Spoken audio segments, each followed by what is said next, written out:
A very good Monday afternoon to you. I hope you all had a very good and peaceful weekend. Not a bad day here in Manchester today. No particular blue sky, but I don't think we're going to have any rain. And very close today here, very close indeed. It's an oddball one today. It's one of my verbal essays, as you've probably seen by the title. During a kind of comment conversation I had to one of my videos about a week or so ago now, one of my subscribers, Lone Wolf, who I know is known to some of you, came up with a question as far as what my thoughts were regarding life after death. So I kind of replied to him saying, you know, is there any bigger subject than that? I guess not. So I then asked him, did he want a written reply or whether he wanted me to do a video, and he asked would it be possible for me to do a video. So I've kind of taken a week or so to pull my thoughts together about this one, because I think it's something which will bore a lot of people, and you'll obviously turn off because your engagement just won't be there. But for others, hopefully, it will be of some interest, and I'm kind of hoping that it will spawn quite a lot of comment and conversation. What I want to do first is kind of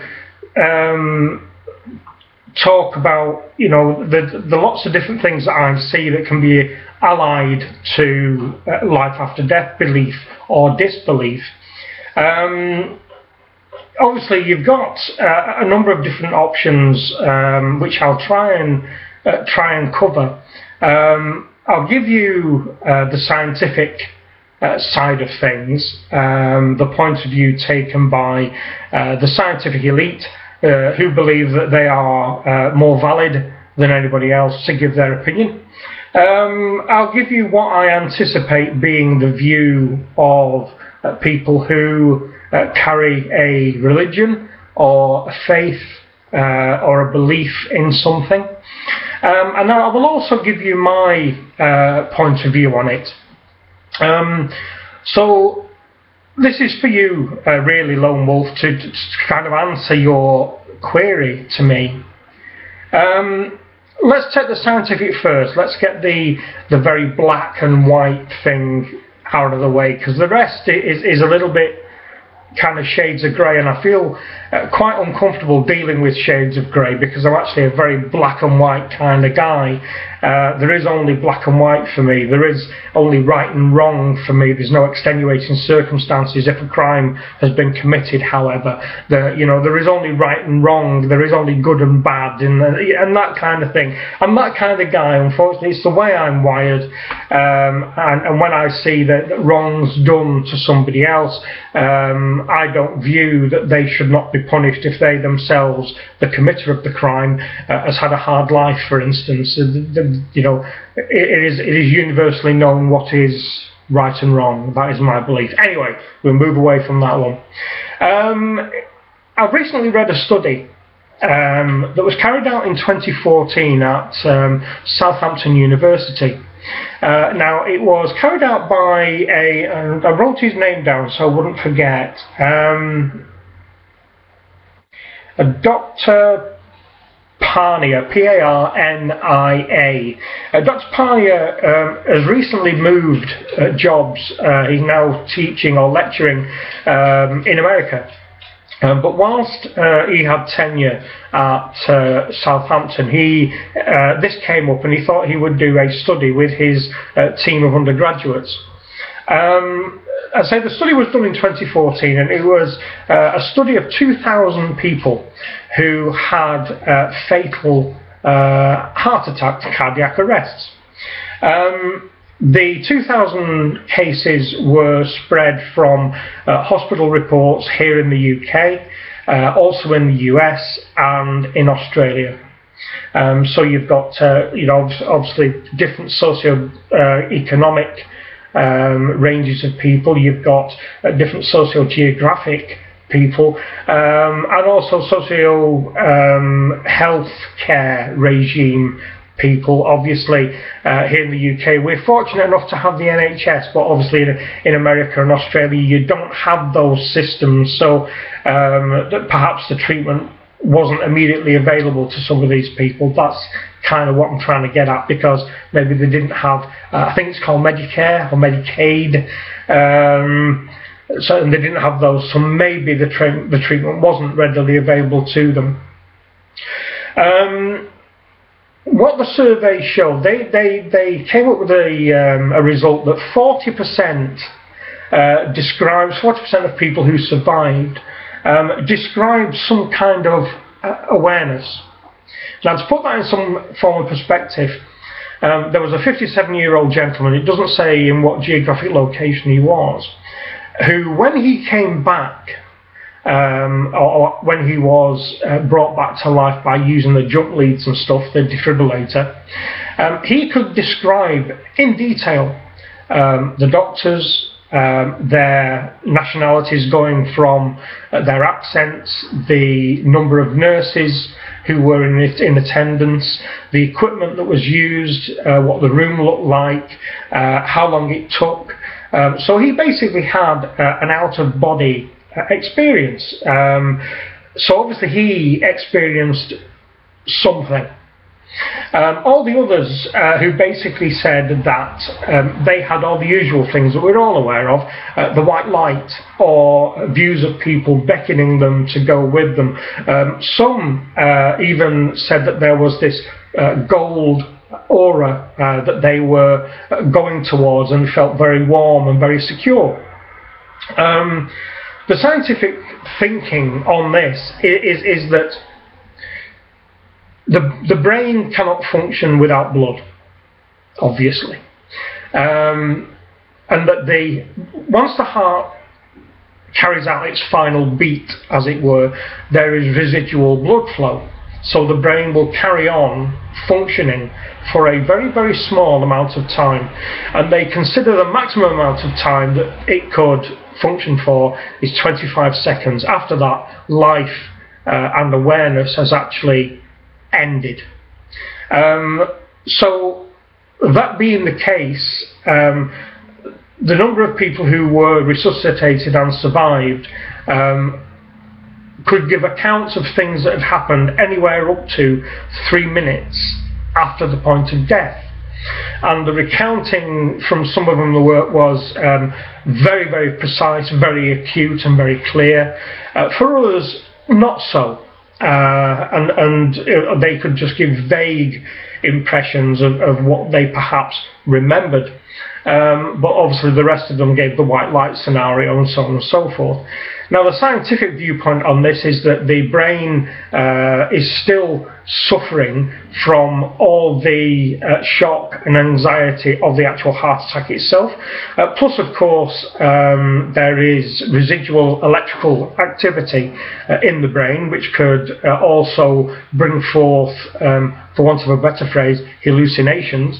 And also the brain could be suffering from all the drugs that are used during the resuscitation process, like adrenaline, etc. And obviously, of course, the electric shocks and any sedation that may have been used to calm the person during the point of the heart attack. That being said, they cannot give an explanation for why certain people could recount in such vivid detail of what they saw and experienced any time up until 3 minutes after they, in effect, died. Nevertheless, I think that medical logic still says that once the brain is gone, the brain is gone, and life is diminished to nothing, really, and we are kind of no more other than this meaty shell that we walk around the planet in. But quite an interesting one, that study. By all means, look it up on the internet. It's a really interesting thing to read. I think it was covered by the Daily Telegraph in quite some detail, so try and track it down on their website. I think it was October last year that the study was done. So quite an interesting one, that. Excuse me. Very dry today.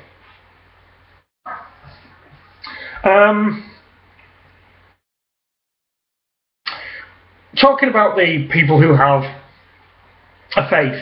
Again, I've said in the past, I don't have a religion. I don't believe there was an almighty God that created everything that we see and everything we experience. But I do believe that there is faith, and I think faith is a good thing. Children demonstrate faith, that the tooth fairy will come along when they lose a tooth. They have faith that Father Christmas or Santa Claus or St. Nicholas or whoever you want to call him will arrive in the early hours of Christmas morning.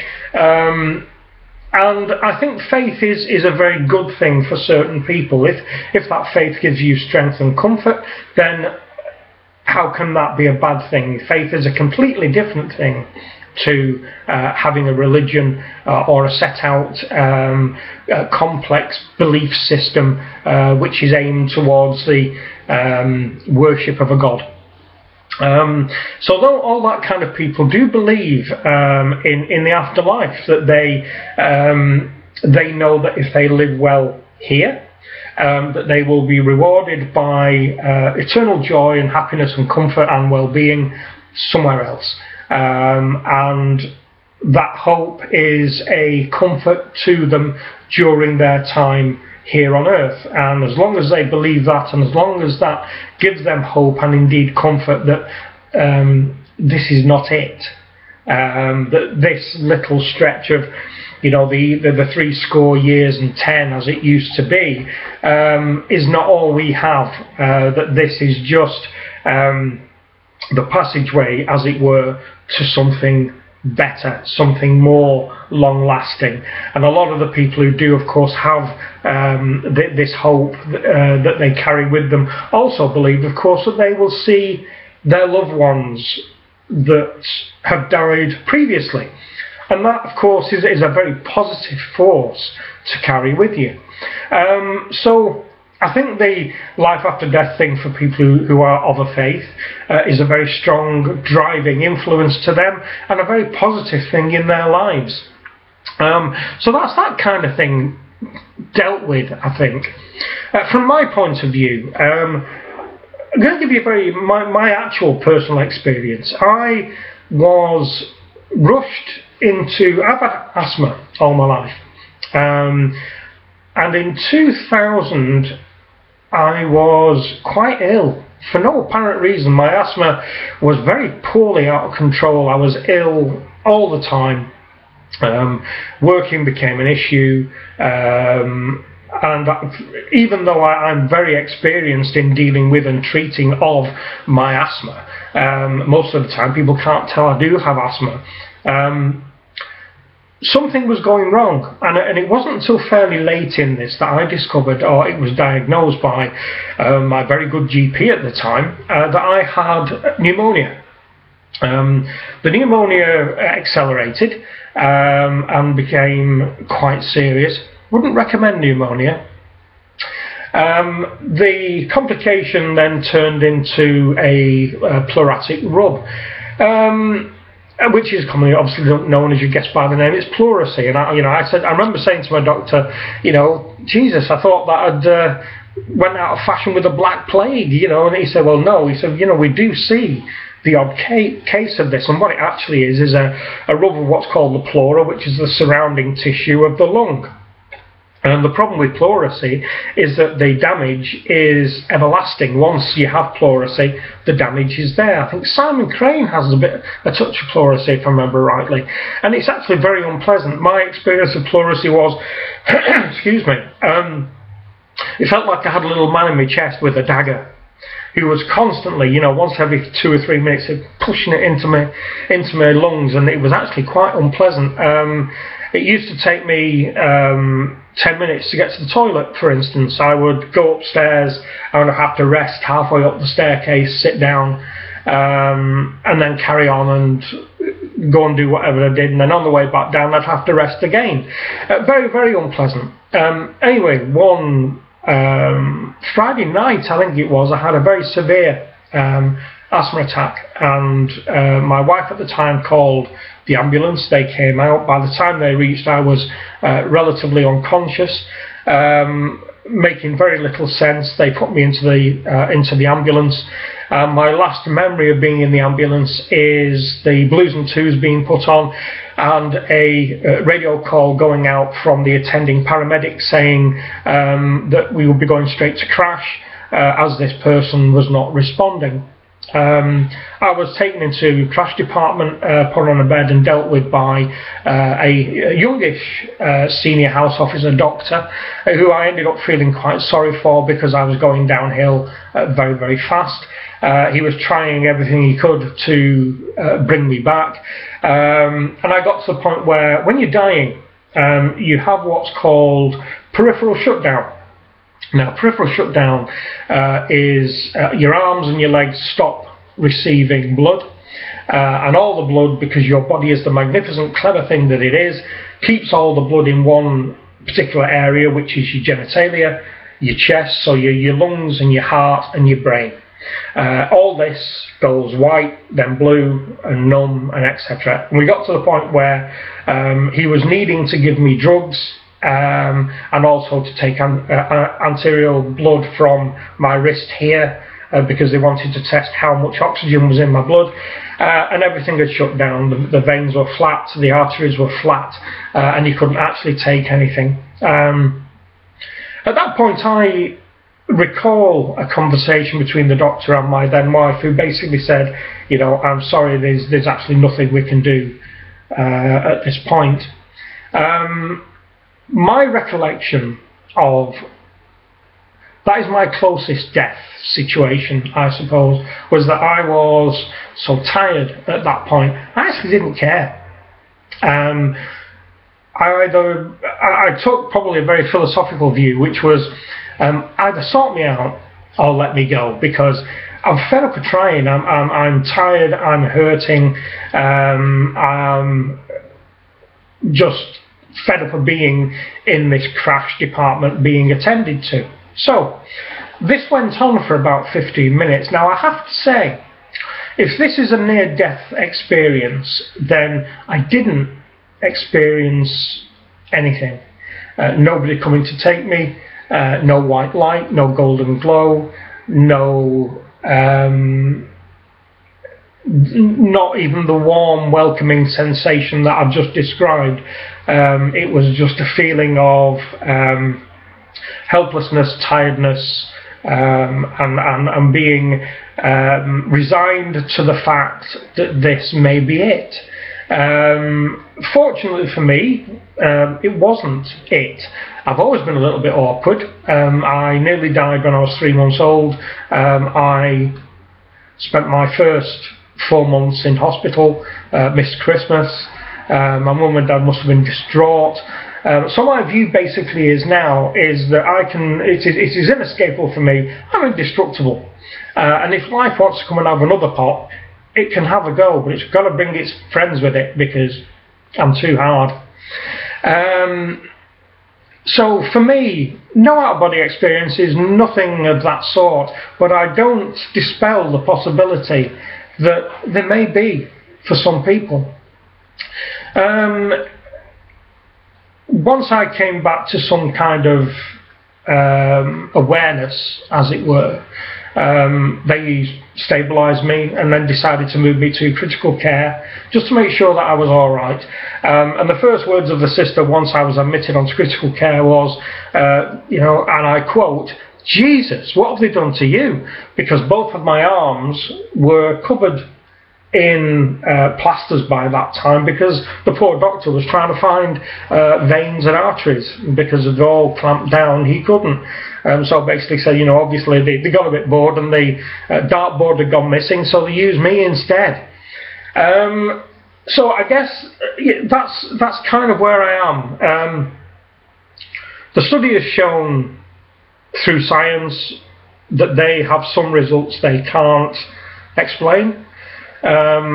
People with a faith believe that there is something, and that is a comfort to them for whatever reason. For me, I don't know. I really don't know. Been at death's door twice. Once too young to remember. Second one, just resignation. I don't think I will be the only person who's close to death who has felt that feeling of resignation. But quite an interesting one nevertheless. It's a very personal thing, I guess. You know, if you carry a belief through your life that there is something else, that once the point of death comes, are you inevitably going to experience something else?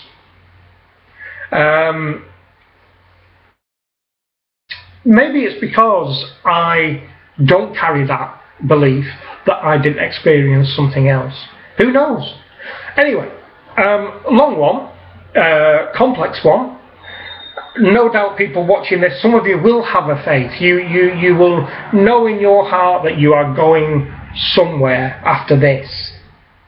Some of you out there won't have a faith. So maybe, you know, you don't really care what happens after this.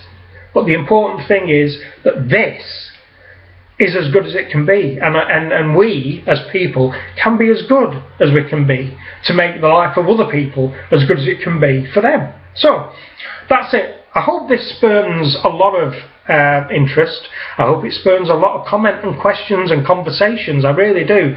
So I look forward to hearing from you in this, and I hope, Lone Wolf, this is kind of what you're after. If not, let me know whether it isn't, and I'll do like an addendum video, you know, like I did with the sequel to the conspiracy theories. But I think it's an interesting one. It is something, one of the many things that interest me. So let me know what you think. And as always, thanks a lot for watching. If this is your first time here, they're not all like this. They're not all heavy stuff. Have a look at my previous stuff and see what you think. If you've not subscribed and this is your first time here, please subscribe. It'd be great to see you in the list, and I will, of course, drop you a welcome note as soon as I see your name. As I've noticed, I automatically get some thumbs down. I've no idea from who. I get 1 or 2 thumbs up, so if you do like this one, give it a thumbs up. All comments, queries, questions, as always, down below. And thanks a lot for watching again, and I'll speak to you again soon. Bye-bye.